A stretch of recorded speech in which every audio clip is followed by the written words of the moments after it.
Luis Zamora Calzada. Él es secretario general del Sindicato Unificado de Maestros y Académicos del Estado de México. Dos temas muy interesantes, la escuela pública, y bueno, nos va también a hablar un poco de las elecciones que ya, que el proceso electoral para elegir al nuevo gobernador del Estado de México será el 4 de junio, pero las campañas político-electorales arrancan en el mes de abril ya, el día 3 me parece. 3 de abril. 3 de abril. Maestro, bienvenido, ¿cómo le va? Maestro, muchas gracias. Pues con la introducción que usted da, híjole, es que el panorama está de horror, realmente mucho horror. Pero no sin antes de entrar en los detalles de estos miedos simbólicos, sociales, partidistas y todo lo que esto conlleva, déjenme decirles que hace más de 200 años, 211 años, nació el licenciado Benito Juárez García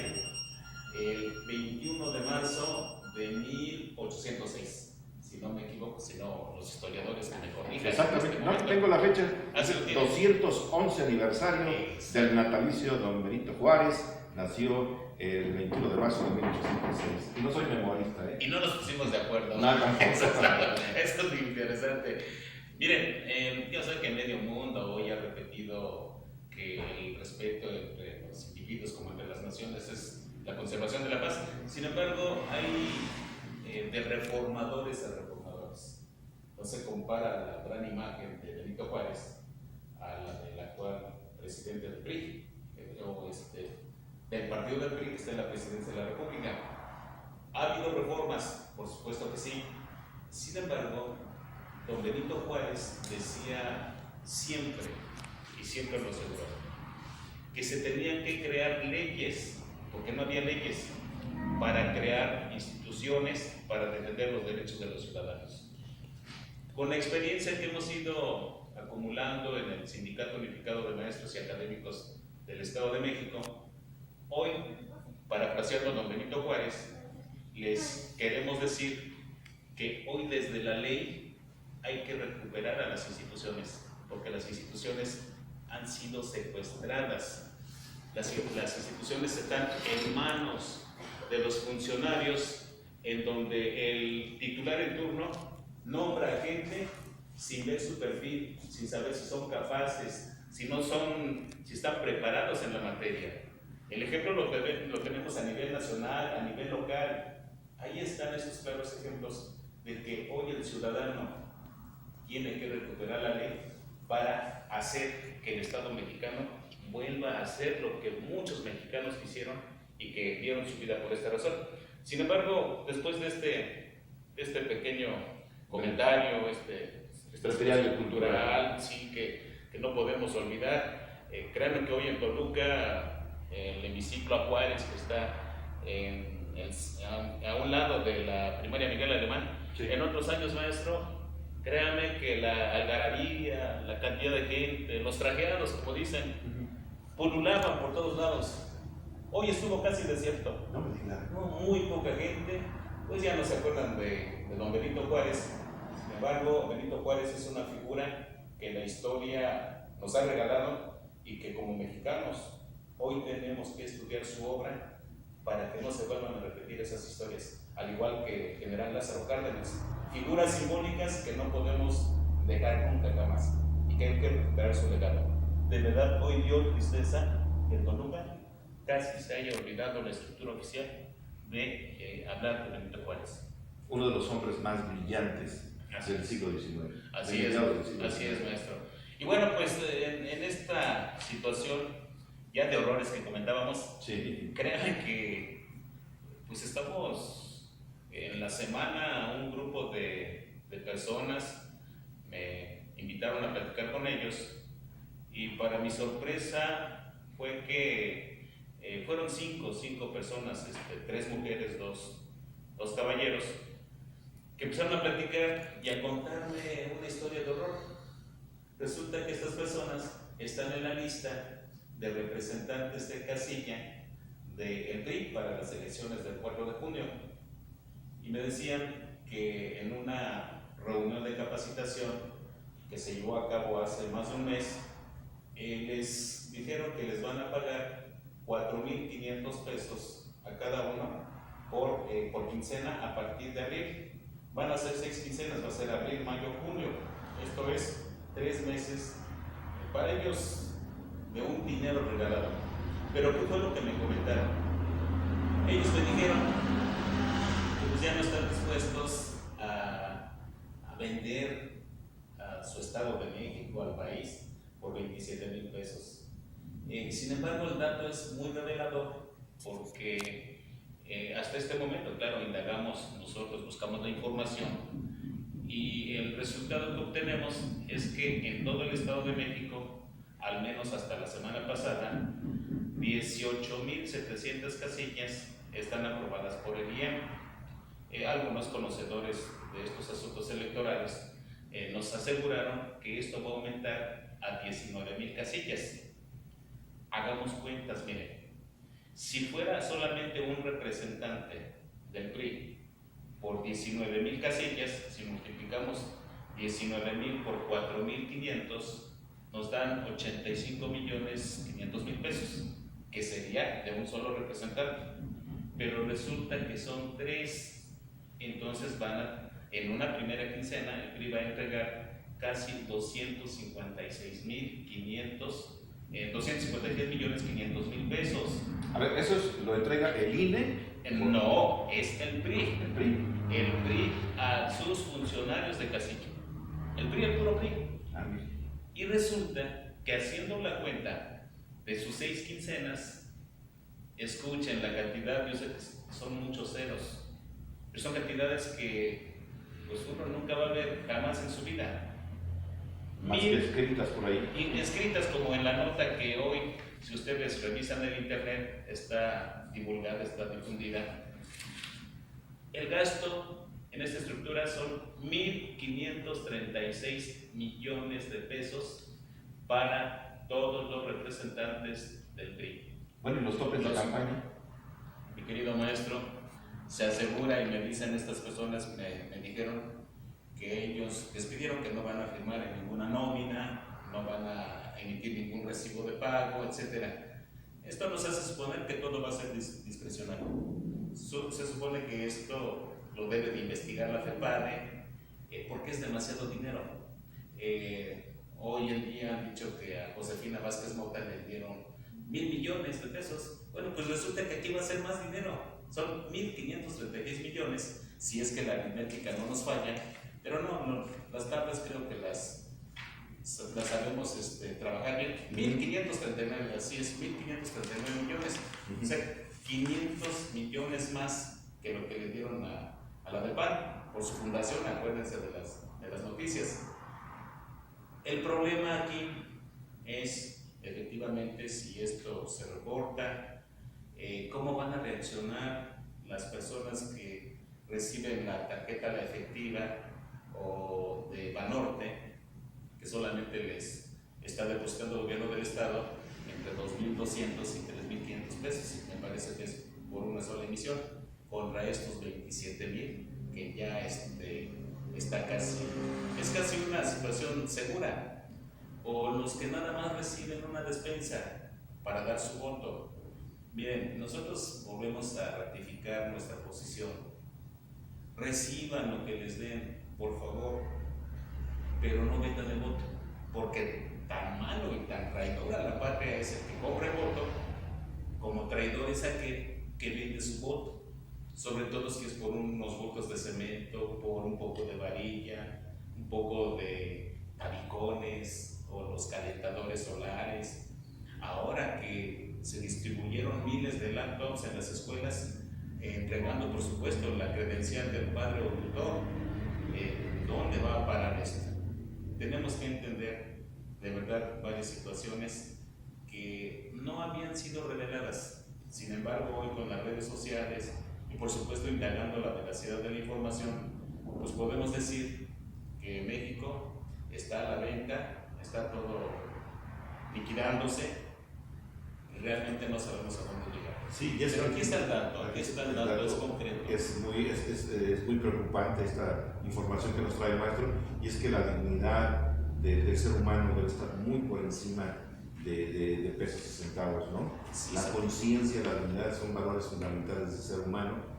Y es que, pues, la verdad es que la situación que vive el país, pues, no es la mejor. La otra vez, Carlos Loret de Mola decía en su programa, te da esta casaca del deportista que se perdió. Decía, ojalá que no vaya a ser ningún mexicano. Y él estuvo que fue un mexicano. Entonces, imagínense la imagen que... El exdirector de la prensa, no, ahí pues, nos pasó a ver a muchos, ¿no? Pero la verdad es que pues, es muy lamentable esta situación, porque no nada más es el señor que presumiblemente se llevó la casaca, por lo menos ya se la encontraron en su casa. Sí, estaba bien guardadito. Pero me parece que esto es lamentable. En el caso del Estado de México, hace 15 días hablábamos de la familia del Mazo, la familia de Peña, de Montiel, etc. Pues el equipo familiar se está complementando, porque si usted ¿Quién se va a ser el director de la campaña de acuérdense que era Jacob Rocha el que estaba como coordinador general, sí. Pues lo quitaron ayer, no me digan, porque llegó Ernesto Nemer Álvarez. Y Ernesto Nemer actual Álvarez, procurador de ya no, ya desde ayer ya no. Ya renunció a la Procuraduría del Consumidor. Pero resulta que Nemer Álvarez es esposo de Carolina, la prima de Peña, Enrique Peña, la prima de Del Mazo. Entonces es primo político Ernesto Nemer, aunque se hayan divorciado ya, quién sabe, tuvieron sus pletos, pero finalmente son los mismos que han estado en las instancias gubernativas y que cuando hacen este trabajo de coordinar la campaña del gobernador, pues automáticamente les van a dar un lugar en la administración. Pero yo jamás elegiría a Nemer para ninguna instancia gubernativa, porque conozco su cerrazón, así como tampoco a Mansur. Y se acuerda que le dije, maestro, que iban a salir más funcionarios bueno, pues yo creo que las nopaleras ya les quedan chiquitas porque tienen más propiedades ya. No me digas. Ya sacaron a la luz pública las propiedades de Erasto Martínez, que fue el secretario de Finanzas de Emanuel Ávila, y que es el flamante vicecoordinador de campaña de Del Mazo. Imagínense nada más. O sea, les digo que todo se va amarrando. Él sale con sus propiedades. El otro que están sacando es a este monje, el secretario de Salud. César Monge, que acaba de divulgarse, que compró una casita chiquita, bonita, y pagó 500 millones de pesos. 500 millones. Sí, 500 millones. Ay, no me digas. Así, ahí va para mi casita. Imagínense. O sea, yo le dije que se iban a dar sus agarrones. Está exagerado eso, ¿no? No, maestro, pues así está. Y para más o menos parar el impacto de la información, pues ya también sacaron que la presidenta del PRI, Alejandra Barrales, pues igual tiene sus propiedades. Sacaron a Eugenio Martínez, que actualmente es el presidente de Texcoco, también con sus ranchotes. O sea, esto para decir... La actual lideresa del PRD nacional, Alejandra Barrales, sí, que tiene un departamento por ahí evaluado en $1 millón de dólares. Sí, en Miami. O sea, también se divierten los chicos mientras los mexicanos seguimos aquí. Pero esto es para opacar un poco la información del flamante secretario general de gobierno del Estado de México, el señor Quiroga. Imagínense, José Manuel Quiroga. Ya ve que se presumían de sus ranchos, que sus lagunas artificiales, su zoológico, su colección de carros. Pues que es el único que puede, ¿o qué? Y sacan a las otras figuras, maestro, esto es increíble. Pero es información que usted tiene que saber, porque tiene que sopesar si en sus manos está que acabemos con la corrupción, la impunidad, la inseguridad, la delincuencia organizada, hombre, ahí está, usted búsquenle. Tenemos que ejercer el voto, hay que salir. Y maestro, créame que esto sí no es un circo, es una realidad de terror. No es posible que se estén dando estas cosas, y quizá sea explicable que los están sacando en momentos electorales, pero lo único que queda nuevamente en todo el escenario es el grado de impunidad que hay, el grado de corrupción, para que ellos logren tener esas propiedades y que solo sean unas cuantas familias y el resto de la población esté en condiciones de pobreza extrema. Eso es lo lamentable y eso es lo que nosotros no podemos permitir. Y esto lo concatenamos con el asunto de la escuela pública, maestro. Así es. Créame. Y bueno, es que las elecciones para el próximo 4 de junio, pues ya dicen ahora en el mes de abril, pero pues un trabajo intenso tendrán que hacerlos. Por lo menos hay 4 candidatos visibles, ¿no? El Partido Revolucionario Institucional, Alfredo del Mazo Maza, del PRD, Juan Cepeda, de Morena, la maestra Delfina Álvarez, y del PAN, Josefina Vázquez Mota por ver. Y de Independientes, ¿no hay nadie? Que hasta el 28 estará el asunto de registro, de acuerdo a lo que marca la propia ley, la ley electoral del Estado de México. Se le llama que Isidro Pastor Medrano ya tiene. Isidro Pastor Medrano ya tiene, me parece que Castel también ya logró sus votos, pero ya esperaremos la información hasta el 28 y sobre eso estaremos haciendo los análisis. Claro. Sin embargo, ¿qué tenemos que ver? ¿Qué es lo que está ocurriendo? A usted, amable televidente, yo le pregunto, ¿ya no está enojado por el gasolinazo de enero? ¿Ya se le pasó su berrinche? ¿Ya se le pasó su coraje? ¿Ya no hay nada que reclamar al gobierno federal? ¿Ya se conformó con pagar la gasolina como está? Y con sus vaciladas de centavos más, centavos menos. Eso es lo que el gobierno tiene calculado, hombre. ¿Cuánto dura el coraje del mexicano?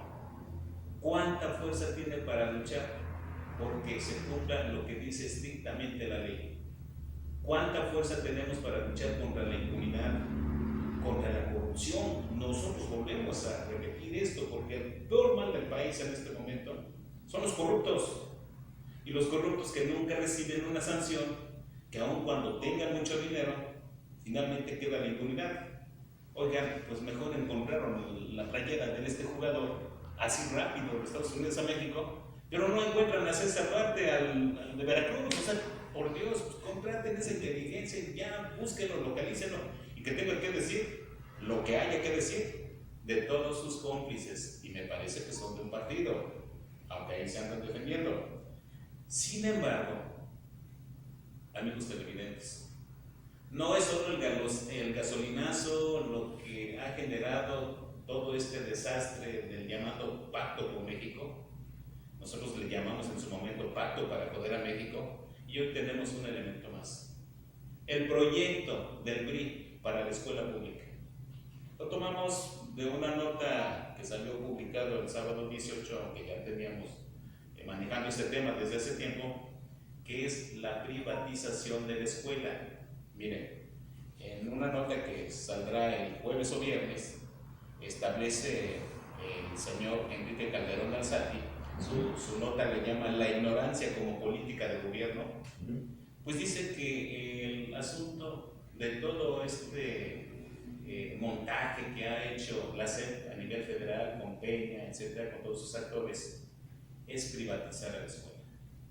Y lo que le voy a decir en palabras simples y llanas lo que están planteando. La primera parte de su proyecto es crear una imagen de odio y coraje contra la figura del maestro. Al maestro hay que asociarlo como una gente conformista, como una gente ignorante, como una gente que reprueba exámenes, como una gente que tiene alumnos que no salen como buenos alumnos, no tienen buenos perfiles, tienen problemas para entrar a la secundaria cuando van de la primaria a la secundaria, para entrar a la prepa, para entrar a la educación superior, y que por culpa del maestro, ese alumno no va a encontrar un buen trabajo, o simplemente nunca va a ser contratado, se va a tener que dedicar a otras cosas. Y el Estado está imputando toda la responsabilidad al maestro porque quiere hacer que su imagen sea lo más negativo posible, con una sola meta: decir que la escuela pública no funciona, la escuela que está manteniendo el Estado. Ese es el gran secreto, y por eso tanto ataque que se ha dado desde antes de que concluyera el sexenio de Calderón, porque empezó desde allá. Hay que desprestigiar al maestro, a la maestra. Aquí no importa si es una maravillosa maestra, si es un excelente maestro o no.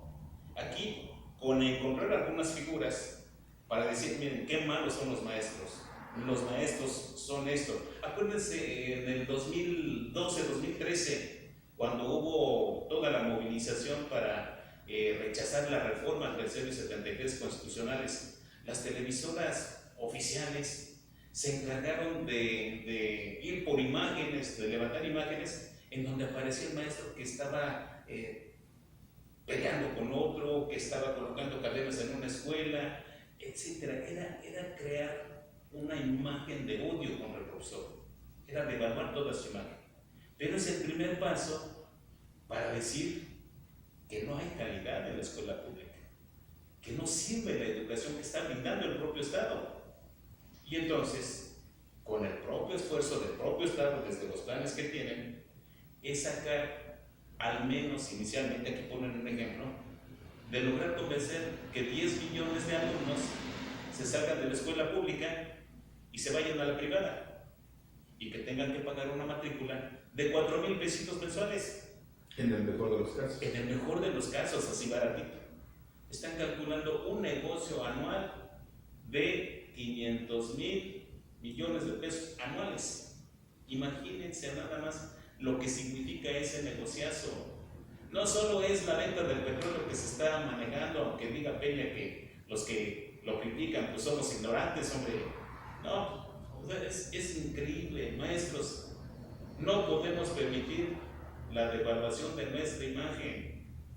Si nosotros desde este eje de análisis de la privatización podemos entender y explicar muchas cosas de las que están pasando a nivel nacional, tenemos que revertirlo y ahora sí combatir esta tendencia oficial. No podemos permitir que la escuela pública, que es una conquista de la Revolución Mexicana, pase a manos privadas, porque tiene varias implicaciones. No todo el mundo va a tener para pagar esas colegiaturas. Muchos padres se van a endeudar para conseguir créditos en los bancos y va a ser una situación de deuda familiar. Pero el gobierno también va a ahorrar ese dinero que cuesta educar a 10 millones de estudiantes, en el menor de los casos, porque esto puede incrementar. Ese ahorro, que es muchísimo dinero, ¿a dónde va a parar? Aquí se asegura, con lo que vemos, pues va a ir a caer en manos de los corruptos, eso ya lo sabemos. Pero tenemos que revertir esto.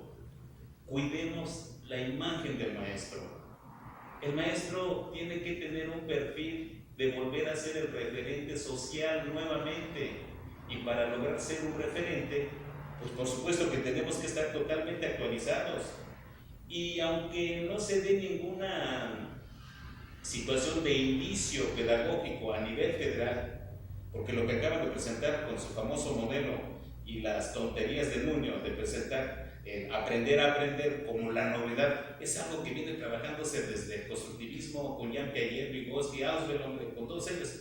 ¿Qué tiene de novedoso lo que está diciendo el señor Nuño? Al contrario, él se está dando a conocer tal cual es, una gente ignorante que no puede seguir en la Secretaría de Educación Pública de este país. Manejar eso no se puede, pero nosotros como maestros, aun cuando no nos mandaten ni nos den líneas de una situación estrictamente pedagógica, pues entre todos hagamos el esfuerzo como docentes que somos para empezar a generar una cultura pedagógica que lleve inherente un estilo de docencia que salve a la escuela pública. Esa va a ser la única forma de combatir a esta voracidad gubernativa que quiere rematar a la escuela pública. La escuela pública está en riesgo de privatizarse y los datos son reales. Maestras, maestros que me están escuchando, hagamos ese esfuerzo, hagamos un análisis de lo que está ocurriendo al interior de las escuelas, al interior de las zonas escolares. Tenemos que detener estos ataques. Hacemos de verdad esta invitación. Quizá la información que vemos y que se va generando es horrorosa, como dice el maestro, como dijo el maestro en su introducción, pero créanme que esta realidad es horrorosa, más si al profesorado que nos está escuchando se queda totalmente en estado de inacción y no intenta buscar información que pueda ver si al menos esto que estamos informando es verídico o no es verídico. ¿Por qué Mexicanos Primero está tan interesado con X González en satanizar la imagen del profesor y a la escuela pública? Acuérdense de la película de Panzazo, que sacó Loret de Mola con escuelas que se están cayendo, con maestros que casi son delincuentes, etcétera. Acuérdense cuando capturaron a la tuta hace años, en el último año de Calderón, en donde dijeron que su carrera delictiva se debía porque había estudiado en una escuela normal. Por Dios, ¿dónde cabe eso? O sea, todo está planeado. Lo tuvieron en la época de Calderón. De Peña Nieto, ¿no? No, fue en la otra, porque ya después siguió el show con el Chapo Guzmán, ya en el periodo de Peña, que se escapa, que llega, etcétera. Pero maestro, ahí está la situación. Que la responsabilidad hoy más que nunca es del profesor que está leyendo, que está comprometido con la escuela pública y que tiene la obligación de cuidar esta conquista de la Revolución Mexicana. Hoy nos toca a nosotros. Hoy nos toca a nosotros cuidar el futuro de este país y no permitir que se privatice la escuela. Y está en nuestras manos. Estamos lanzando este programa, este proyecto para generar esta cultura pedagógica con un estilo de docencia que haga pensar a nuestros estudiantes. No la vacilada que presentan, está bien, están manejando contenidos, revisemos sus contenidos, reorganicemos y empecemos a recuperar otra vez la creatividad pedagógica que siempre ha sido inherente al maestro y que hoy ha sido secuestrada por tanta carga administrativa que no permite pensar más que cumplir con las plataformas que les están exigiendo. Tenemos que hacer cosas y si las podemos hacer entre todos, mucho mejor. Gracias. Mi querido maestro, muchas gracias. Que tengan bonita tarde, maestros. Les invito, pensemos en esto que acabamos de comentar. Muchas gracias. Gracias. Yo le agradezco mucho su presencia aquí en el programa.